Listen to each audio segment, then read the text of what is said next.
back to my channel. It's Vanessa here in the flesh, and I'm here to give you guys a brand new video. So on my last video, I got a few questions on my brows, how I bring my brows to life, especially because my brows are very thin, very sparse, and they really need a lot of help. I just wanted to record a quick brow tutorial for you guys while you're in the house to really kind of, keep yourself looking cute while you're at home. So if you're interested in seeing how I glam up these brows, go ahead and give this video a big thumbs up. Don't forget to subscribe, and let's get started. I first like to tweeze any excess hair to clean up the brows. I then like to use soap and a spoolie to lay down my brow hairs and to give the brow something to adhere to. I'm then taking two brow pencils. The first one I'm going to use is the Precisely My Brow Pencil by Benefit, and I use it to create a strong line underneath the brow to create my shape. And I do this because I have really sparse brows and it really helps to build the brows. I'm then going to repeat the same step on the top just to kind of create the brow that I'm looking for. I like really beautiful, bold brows, and this is just the easiest thing for me. Using that soap really helps to create a much more natural brow that has a lot of texture. That's why I use the soap first, but I like to just kind of create the lines. Then I use the Fenty brow pencil in medium brown, and I use it to color in the base of the brow to give it a more natural and gradient effect in the beginning of the brow. Notice I'm really creating hair-like strokes throughout to kind of, map out how I want my brow to be. I like to really take my time doing this part because I like to create the shape because I don't really have brows, and this just builds the texture to make the brows look like hair more than anything. And I'm going to repeat that step on both sides. I'm then taking an Eco Tools brush and the Full Wear Concealer by L'Oreal, and I'm going to use this to clean up. I'm following that line directly under the brow, and this is what makes the brows pop. This is what makes the brows blend. This is what really creates a bomb eyeshadow look. When you have bomb brows, the eyeshadow look just comes out perfectly. And then I'm just blending the concealer down into my eye just to, make sure everything is nice and blended out. It just gives it a much more natural effect. I'm going to repeat this step on this eye as well.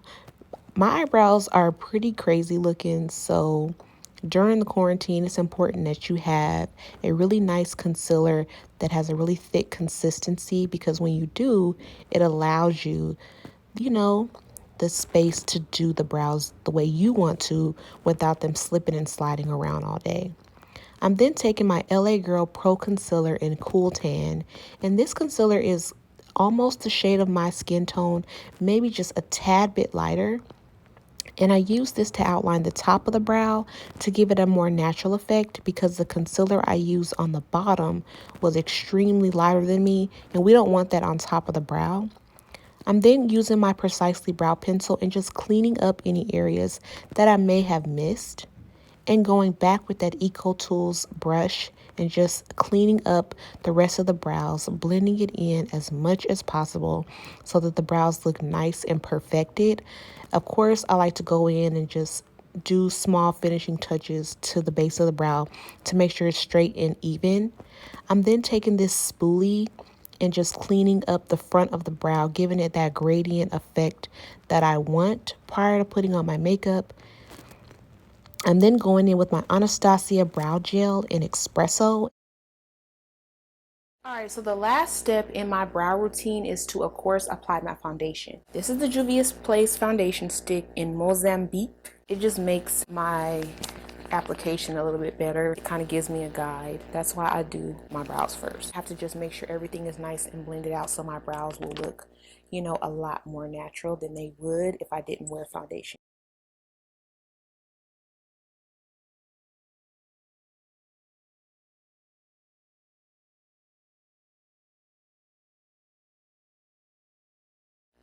I just go in and I just continuously brush the front of the brows just to make sure that they're blending in with my foundation without looking too harsh. And I just go back in, blend that in. So this is what my brows pretty much look like before I finish up my makeup. I'm gonna go ahead and finish up my foundation routine as I usually would.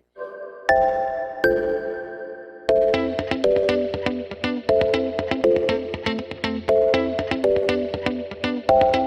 this pretty much wraps up my brow tutorial. I hope you guys really enjoyed it. I hope you learned some insightful things to, bring your quarantine brows to the next level. I hope you guys enjoyed this video. Please give it a big thumbs up if you haven't already, and I'll see you guys in my next one. Bye. So this is my setup for today's video. I have my ring light. It's pretty raggedy right now, but I mean, it helps, like when I put my ring light around my tripod. It just gives me the light that I need for my video. And then I have just one softbox. Usually it has like the cover on top of it, but I took the cover off of it because it just gives more light this way. I have my computer hooked up to my camera. The camera that I use is the Canon Rebel T6i. Of course, I would love to upgrade, but this is the camera that I use right now, and then the 50mm lens. It's the cheapest lens that Canon offers, and it gives you like a really great blurred background effect. And then I have my setup here. I'll show you how it'll look. So this is the background that you guys will see. I'm gonna kind of try to turn it because I don't want to really see my bed. Yeah, and then I'm gonna close my closet back there. So you see how my hand is there. This is gonna be me, and then my backdrop back there with my stuff. See how it gets back in focus? But yeah, that's my little setup I got going on.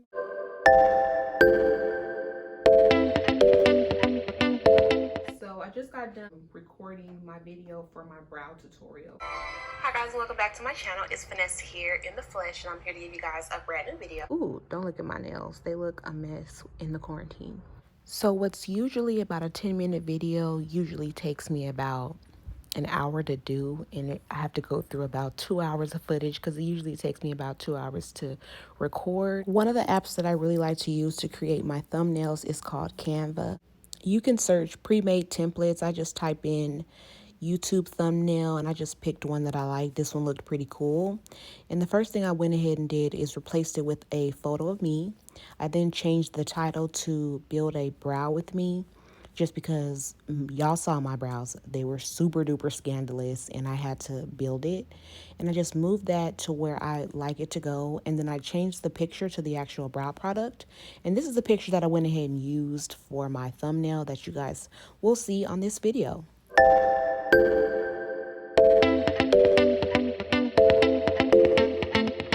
Alongside this video, I do have a brow tutorial that is already uploaded to my channel. So if you haven't already, go ahead and check that out. Record 2 videos.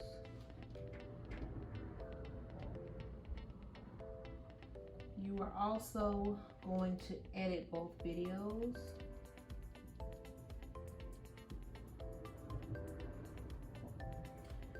And schedule your post. So I think if I do that, I'll be successful. Today, did I ever read some of the ideas I had? I know I told you guys that I wanted to do a video about my life, but I also wanted to do a Q&A. Let me guys know if you want to see a Q&A.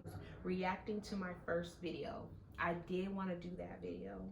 25 facts about me. I probably need to do an updated one because I did one when I first started my channel. It's how to start a YouTube channel. My skincare routine. An updated brow routine, which I attempted to do today. Try on, go to hair, makeup for school or work. Just kind of reflecting, you guys. Like, this is nothing new, if that makes sense. I'm gonna just go ahead and wrap up this video, you guys. Let me know in the comments below what types of videos you guys like to see. I'm always in the comments, loving you guys' comments, and I appreciate all of your support and feedback. Just tell me what types of videos you guys would like to see. If not, I'll be continuously writing things down, trying to figure out what I want to do next.